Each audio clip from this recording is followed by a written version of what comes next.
Hello everyone, welcome to our second live event on this final week of our Ageing Well Falls course.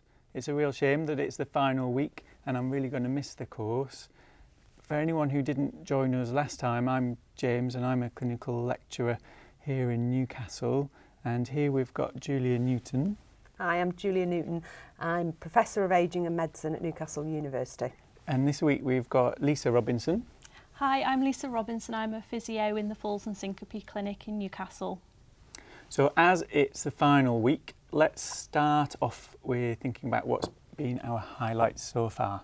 What's been your highlight of the last 4 weeks? I think the things that I've enjoyed most is seeing everybody's comments and how much people have contributed to the course, how much they've engaged with the content, because when we've been putting it all together, we thought that it was very valuable to people, but actually to see how enthusiastic people have been and how committed with their time and how engaged they've been has been fantastic for me as a clinician to see, and also for us going forward to know what more we need to do to help people understand more about falls and to do more for themselves to reduce falls. How about you, Lisa? Well, I agree with Julia. I've really enjoyed the interaction, and I think what I've taken away the most is just how sometimes very simple advice can make a really big difference. So I think the thing that came across to me is how some of the tips that we've given and also other learners have given have really made a difference to people, and that people are actually taking things on board and making very small changes, but they're having quite a large impact. Yeah. I think the highlight for me was when someone described your front room in the Meet the Experts video as being a bit dingy. Yes, I'm considering redecorating now as a result of that. Clearly it was the lighting. Perhaps people didn't realise that most of it was actually filmed at my house. That some of the more light areas were my kitchen. I've only ever been in the kitchen, so haven't made it into the lounge yet. The dingy lounge. The dingy lounge. Let's move on with the question. So first question came in from Simone, who wanted to know why ulcers develop after a fall. I think this relates to when someone falls and they're not able to get up, and they're lying on the floor and the pressure upon the skin stops the blood getting to that part of the skin, and without the blood flow the skin cells start to break down and they die, and that can result in an ulcer. So a pressure ulcer? Yeah. Okay. That can be worsened if if they fall, they can't get up and they're on the floor for so long that they can't get to the loo and they have to pass water. The water lying in water can damage the skin even more and make things worse. So next question from Astrid. How does CBT work? We've spoken quite a lot about CBT in this final week and about fear of falling. Do either of you have any experience of CBT? I have limited experience of CBT, and my understanding of CBT is the way that it works is by exploring people's thinking about things and sometimes trying to challenge that thinking in quite a productive way.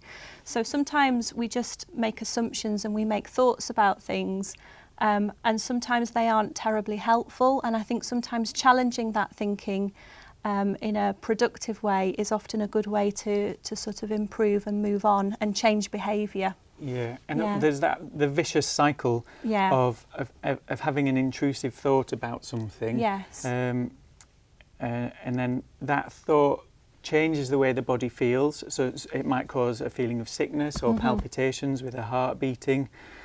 And then feeling sick or anxious physically reinforces that thought, makes someone feel more anxious, then the body feels more anxious. And CBT is about breaking that vicious cycle to try and stop those thoughts in their tracks and have less negative thoughts about something.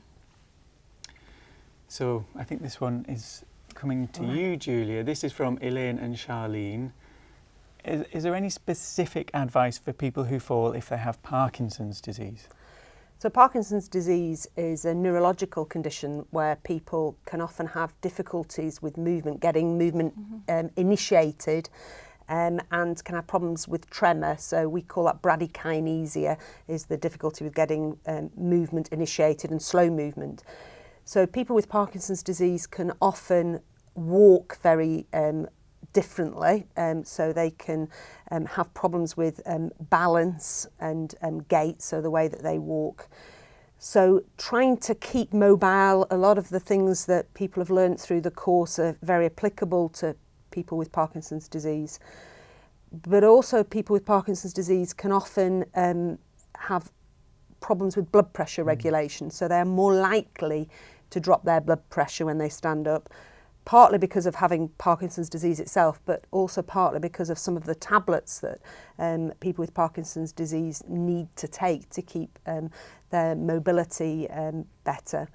So it's really important, if you have Parkinson's disease and you experience dizziness or lightheadedness, particularly when you stand up, that you seek help for that, because it may be that modifying your medicines or adding medicines like fludrocortisone in and midodrine, which we've talked about this week in the course, they might be of value and reduce symptoms of dizziness and lightheadedness when people stand up.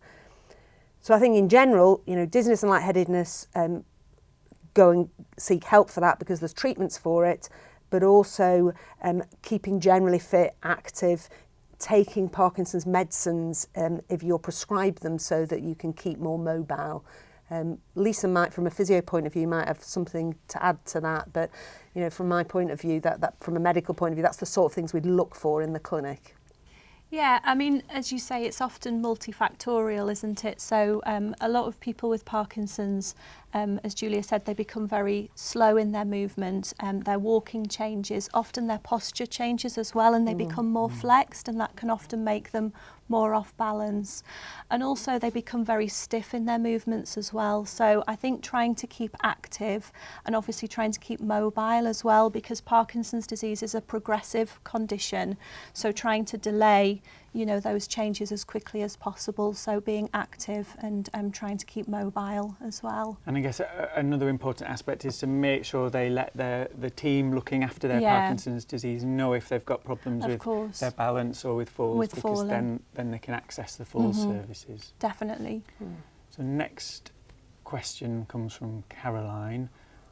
What is evidence for the use of hip protectors? We spoke about hip protectors in the last live event, but we didn't talk about what the research studies show, whether they're effective or not. One thing I always try to remember is, even if you're wearing hip protectors and you fall, it might absorb some of the impact on the fall if you land on your hip, but if you put your hand out and you land on your hand, it doesn't prevent a wrist fracture. Yeah, absolutely. And the evidence for the benefit of hip protectors is quite controversial, because a few years ago there were some studies that suggested that they may be of benefit, but then subsequently when they've been trialled in larger trials, that benefit wasn't as convincing. And part of the problem seems to be that people will fall when not wearing them. So I think if you wear them, so what we call comply, and you have a fall, then they can be of benefit. But the problem relates to the fact that they are difficult to get on, difficult to comply with, and a significant proportion of people in the trials weren't wearing them at the time that they had their fall. So I think it's a very difficult area, and individuals have to decide whether it's the right thing for them, I think, because at the moment the evidence is contradictory. Okay. Next we have a question, this must be a popular one because it's from Margaret, Judith and Virginia. Are there any recommended sets of exercises that people can perform to prevent falls, but without having to go to their doctor or physiotherapist to get them? Can they do them themselves? Well, yes, there are exercises that people can do at home, and obviously the best evidence is to go to the doctor and be referred for a physiotherapy assessment and have an individualised assessment. But obviously that's not appropriate for everybody. So as a really good resource, I would suggest Age UK's website. If you go onto Age UK's website and if you just put in strength and balance exercises, it will direct you to some links where there are some exercises which are free to download, and those exercises have been produced by healthcare professionals, so they are safe to do at home. And they are effective at reducing falls. The other thing, of course, to think about is to join an exercise group, which again isn't for everybody, but I think there are advantages to exercising at home, but obviously it's also socially quite useful to exercise, and often you're given homework to do, so you would be able to do some things at home as well. But Age UK would be a good place to start, I think. Okay. And just keeping fit and active helps prevent falls, but is good for so many other things. And I think someone on the course posted a link to the NHS has got a Keeping Fit and Active campaign. I can't remember the name of it, but someone put a link on the course if people wanted to have a look at that, when it had some tips of how to keep fit and active. Yeah, I mean, there's a lot of things that you can do if you think that you're somebody who doesn't like exercise as such, but just little things like taking the stairs rather than escalators and things like that through the day, and they will all add up and make a difference. Yeah, getting off the bus a stop early and just walking that slightly longer distance and things like that. Or walking to work. Or walking to work. As I did today. Yes. Well done, Julie. That must be the first time in a long time. Exactly. It's Christmas. Next from Barbara. She was worried about concerns that people might not wear a pendant alarm because it might either accidentally be activated, or people worried that they're going to waste someone's time if they press their buzzer, and the stigma of being seen to be wearing one. Is there anything we can do to reassure people that these are really good devices and they shouldn't worry about disturbing people? Well, that's the job of the person at the end of the phone. That's what they're employed to do.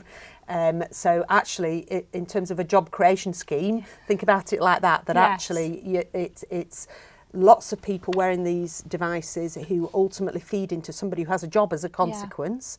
And they are very effective, and they give people confidence that there's going to be somebody to help them should there be problems. So it's very simple, and to me is real common sense that if you're on the floor and you need help, it's a very simple way of getting help. They're usually designed in such a way that it's really very hard to press them accidentally. So I think people should not worry, and it's an unnecessary worry. It's more of a worry about having a fall than a worry about wearing the pendant, I would have thought.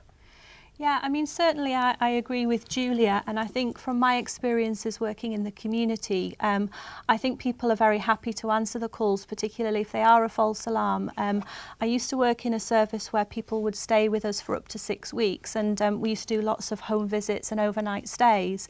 And so what we would actually do is, if that person had a pendant alarm, we would just activate it, and obviously the person at the other end would reply, and we would say, we're just checking that it's working okay because Mrs. Such and such is home for the evening or whatever, and they usually say that's absolutely fine, no problem, and that often reassures people.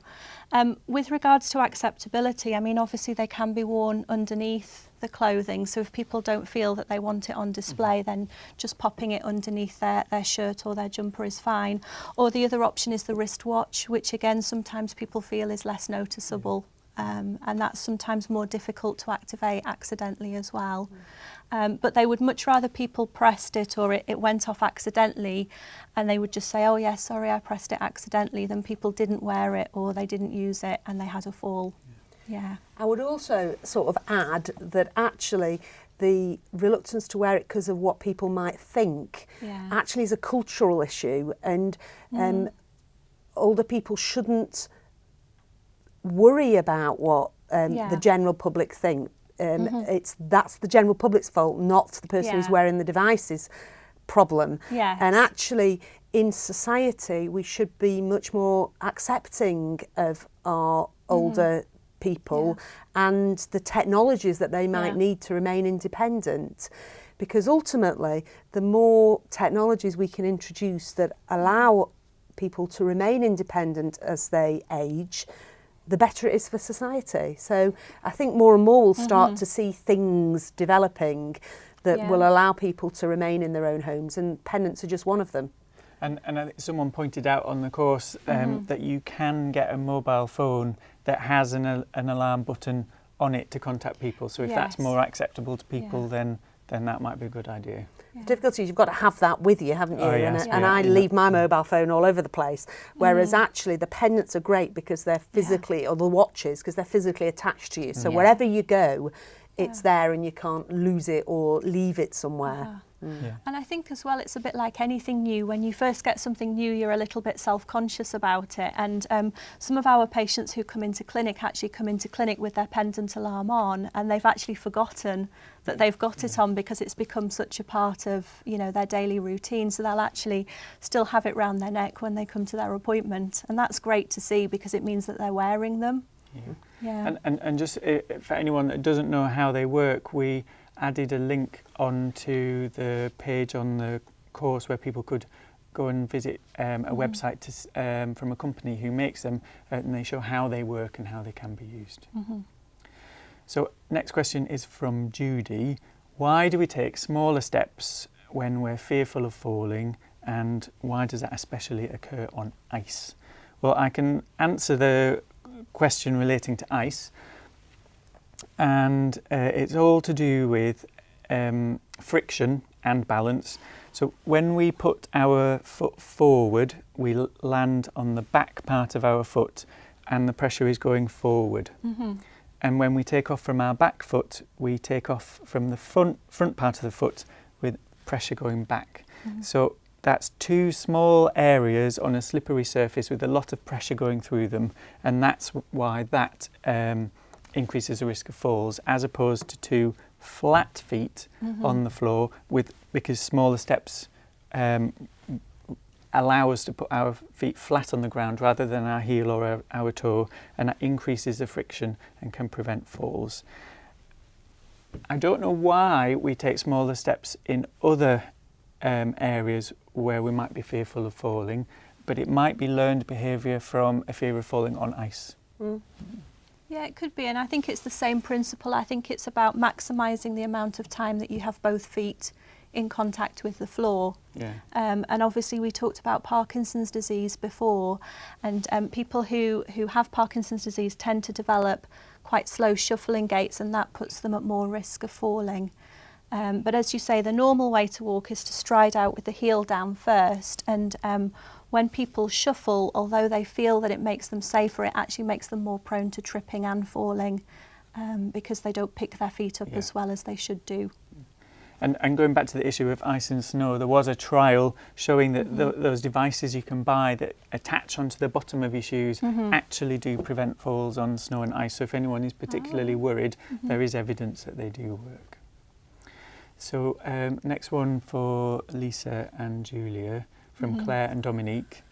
There's all kinds of things out there that might help people with their balance or might not, but they're for sale and people don't know whether to buy them or not. Wobble boards, the Nintendo Wii Fit, Aqua Aerobics, and I bet there's hundreds more. Yes. Are they useful?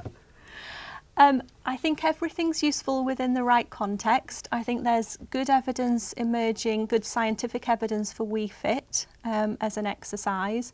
I think unless exercise is something that you particularly enjoy doing, we all know that exercising is a little bit of a chore. So I think anything that makes exercise a little bit fun is a good thing.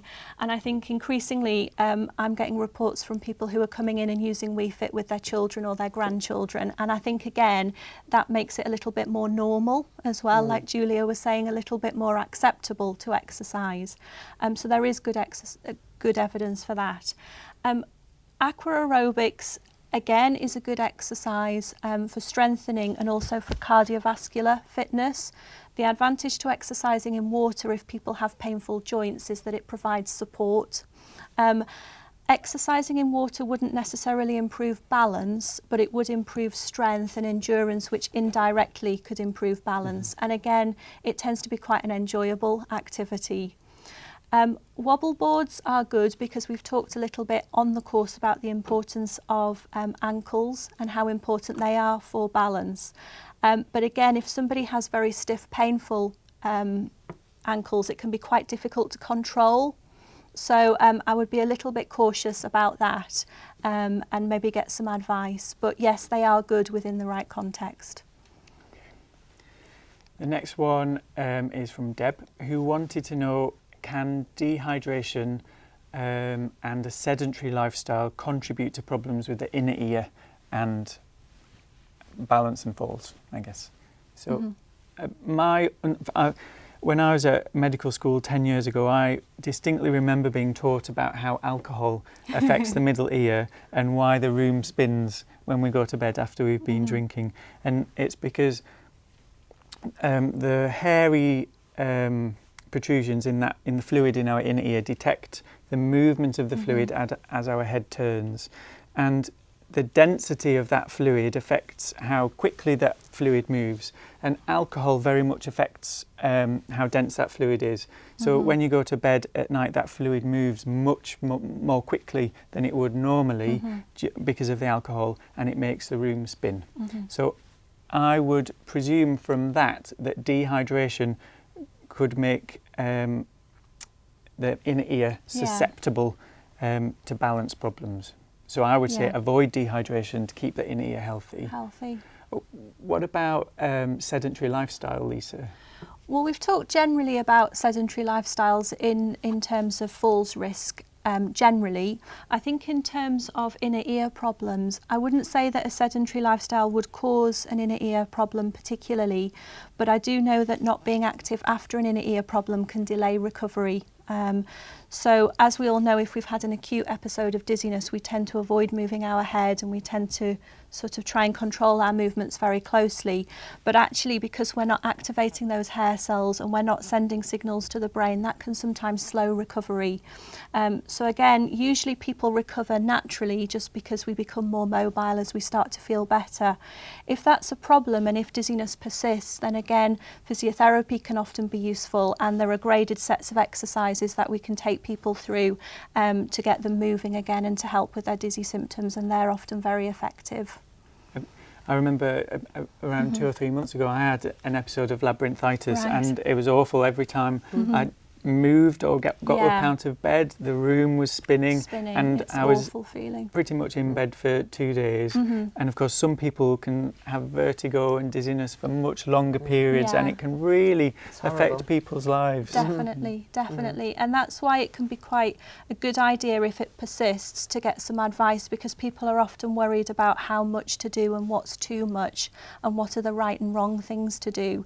And often it's sort of our body's own reaction that if something makes us feel dizzy, we try to avoid doing it, whereas actually feeling a little bit dizzy in a controlled way is the way that our brain learns to adapt and it learns to improve. So often a lot of what we do with physiotherapy is showing people that making themselves a little bit dizzy every so often is actually a good way to recover.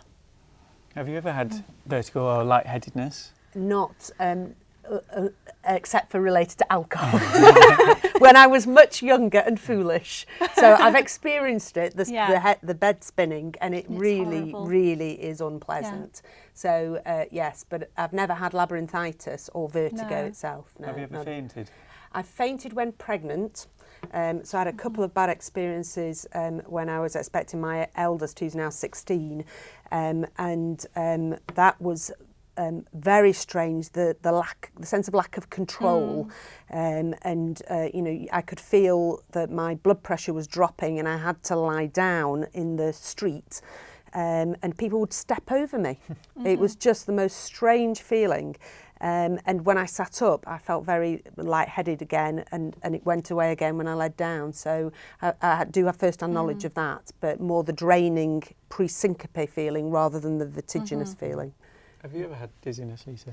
Yeah, I've had dizziness before, and again, like you say, when I've had dizziness, it tends to last hours rather than days, and it is very disabling, and it's really difficult to know what to do, because often I find that when I feel acutely dizzy, if I close my eyes, all I want to do is sleep, but if I close my eyes, it actually makes me feel more dizzy.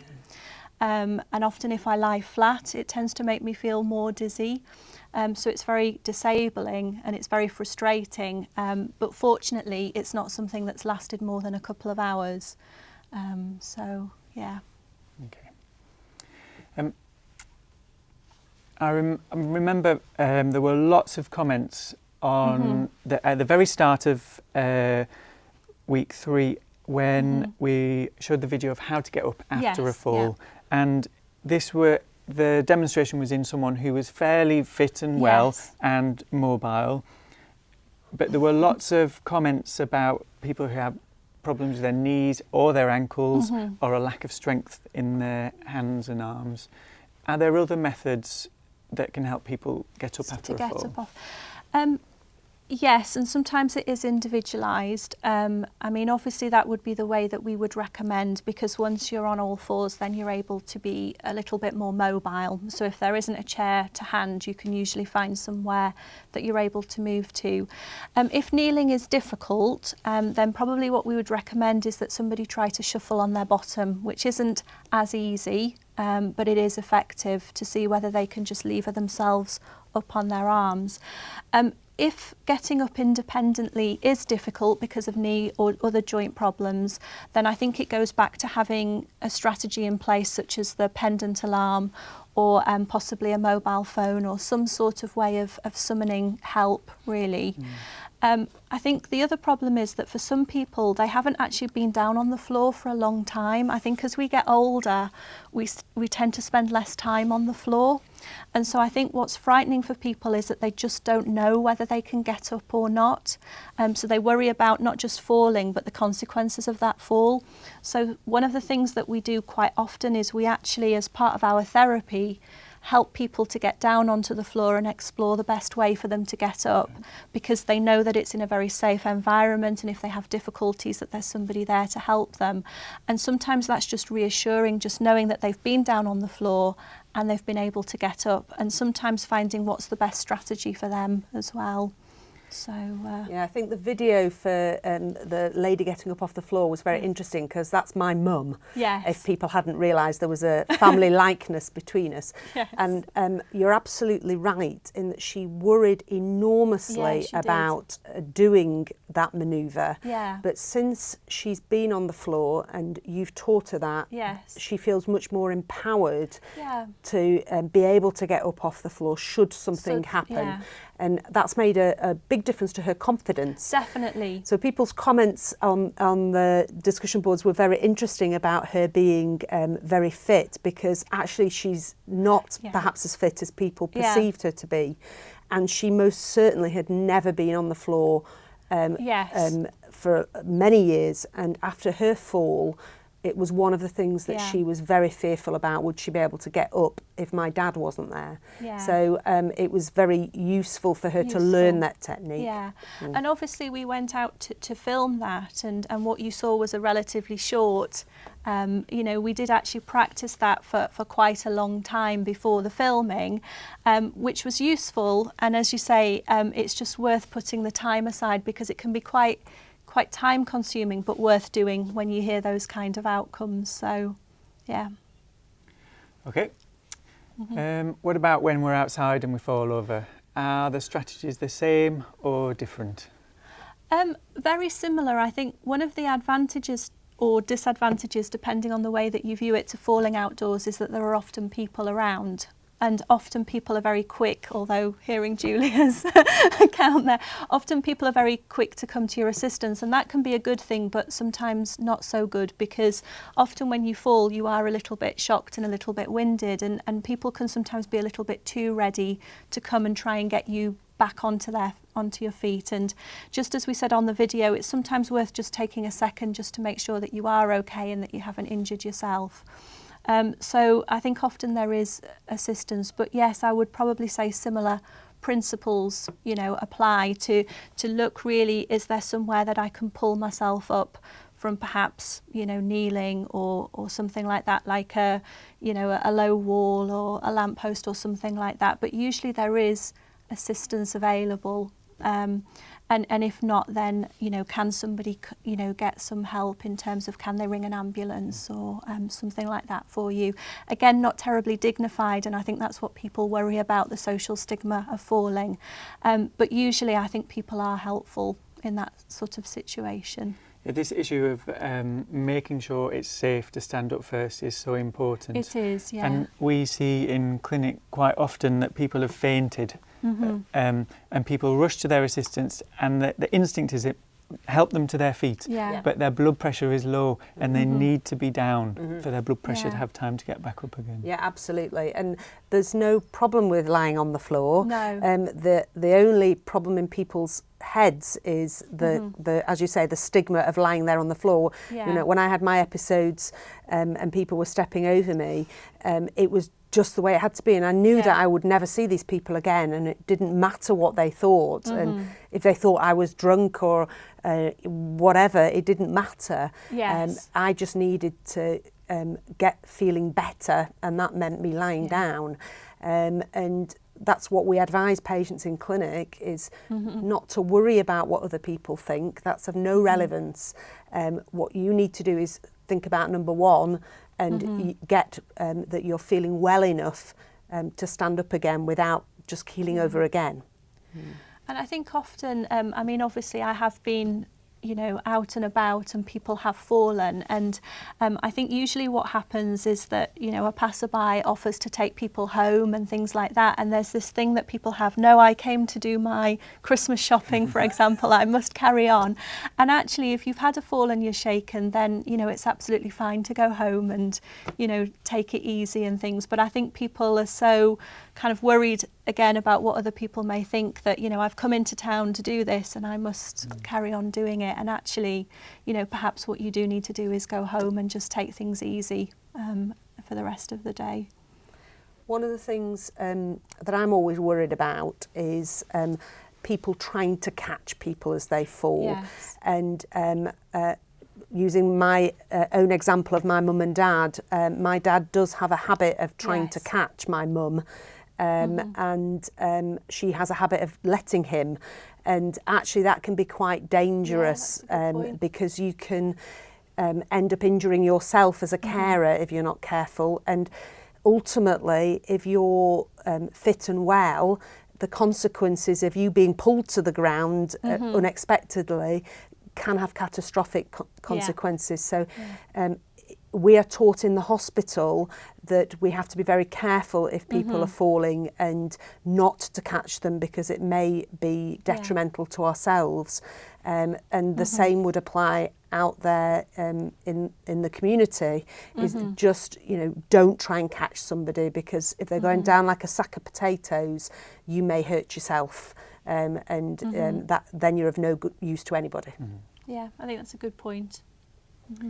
Something that has been coming up repeatedly on the course is that people weren't aware that falls clinics or services even existed. So how can people find out if they've got a local falls service, and what can they do to access it? So all NHS hospitals have a dedicated falls service. It's a requirement as part of the NICE guidelines, National Institute for Clinical Excellence guidelines for falls management. So there will be a falls clinic in every NHS hospital in the UK.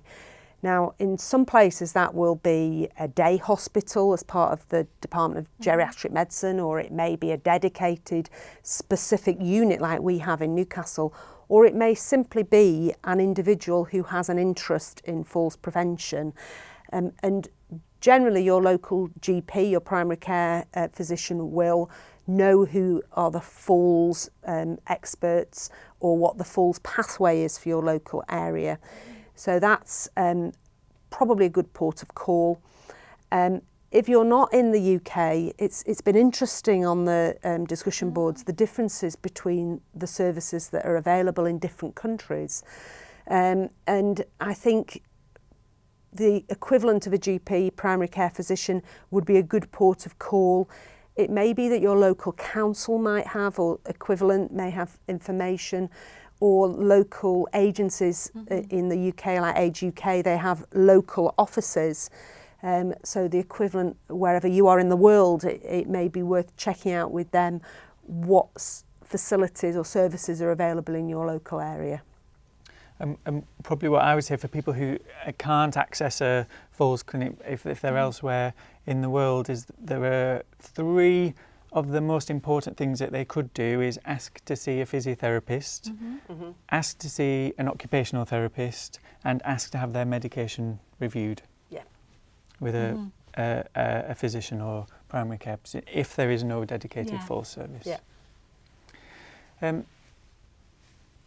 In our last live event, medication, we spoke about the magic number of 4, and then in this final week we've spoken about when medications can be used to try and prevent falls, and they're only used in very specific situations to treat something underlying that's causing the falls.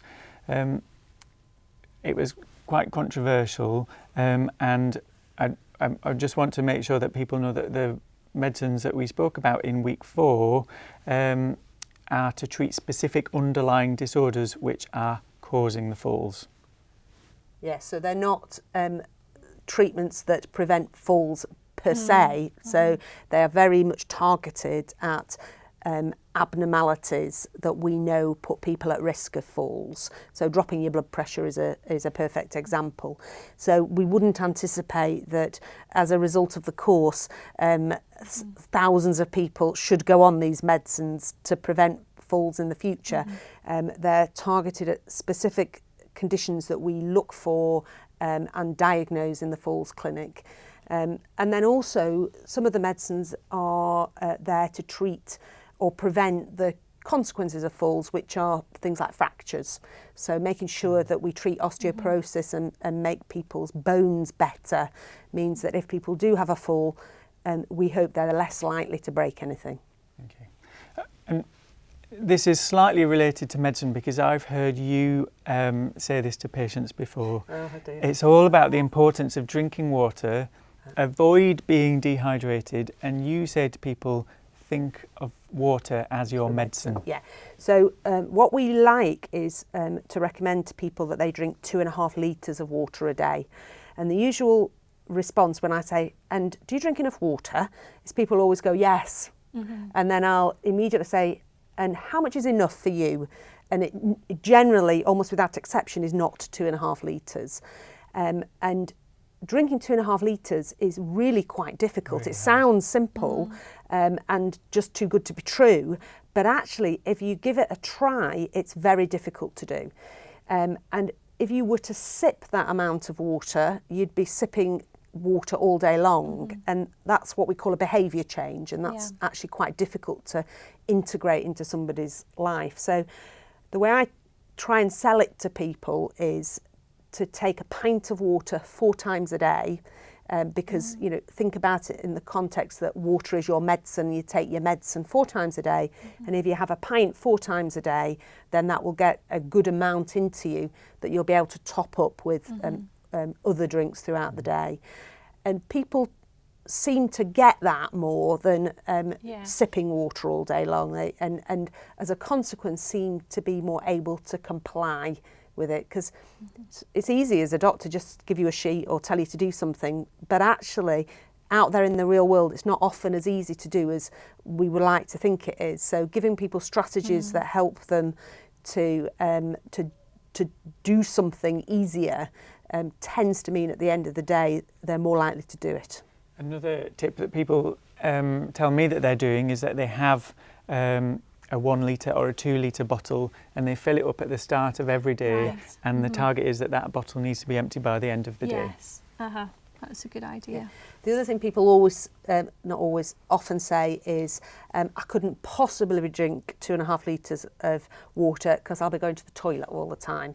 And And that's generally true at the beginning when you start doing it, but if you persevere, then that feeling tends to go away, or you become used to it. So actually, if you persevere, it tends to improve. Yeah, and actually having concentrated urine irritates the bladder and makes you feel like you need to have a wee. Just as much as drinking lots. And there was a study in a nursing home where they encouraged their residents to drink more water, and actually what they found is that people on average only went to the loo once more per day. So it probably doesn't affect people in the long term as much as they worry about. Great. Some last minute questions coming in. There was someone wanted to know if there's any way falls are common on getting up out of bed. Yes. People lose their balance or they struggle. Is there anything that can help people to get out of bed safely and keep their balance? Yes, there are pieces of equipment that can be provided to help people get out of bed, and there's a device called a bed lever, which is, it's kind of difficult to explain, but if you imagine it's a bar which sits underneath the mattress, and they can be used for either single or double beds, and then they have a little handle at either side which sits just by the pillow, and it just means that, for example, if we've talked about Parkinson's, for example, if you find that you're quite stiff and find it difficult to move, it gives you something to reach for, and then sometimes it helps people as they come from lying to sitting just to have something to rest their hand on as well, and usually that can be provided either through the district nurse, or if you have a physio or an occupational therapist who will come out to see you. And that's a relatively easy piece of equipment to have fitted. If you don't like it, it can be taken away and it doesn't make any permanent changes. And then again, I think it's just about technique as well, isn't it? So it's about sort of, we don't sit straight up. So rolling onto your side, dropping your legs over the side of the bed, coming up into sitting, and then, as we've described, just taking a minute just to make sure that you don't feel dizzy from that postural change before you stand up. Another last minute question was from someone who sounds like their ankle gives way quite frequently, suddenly without warning, and it's causing them to drop down to the ground. They're asking if there's anything they can do about that. So to me, the suddenness of what you've described is unusual, and would make me anxious that there might be a problem with ligaments in an ankle that gave way suddenly.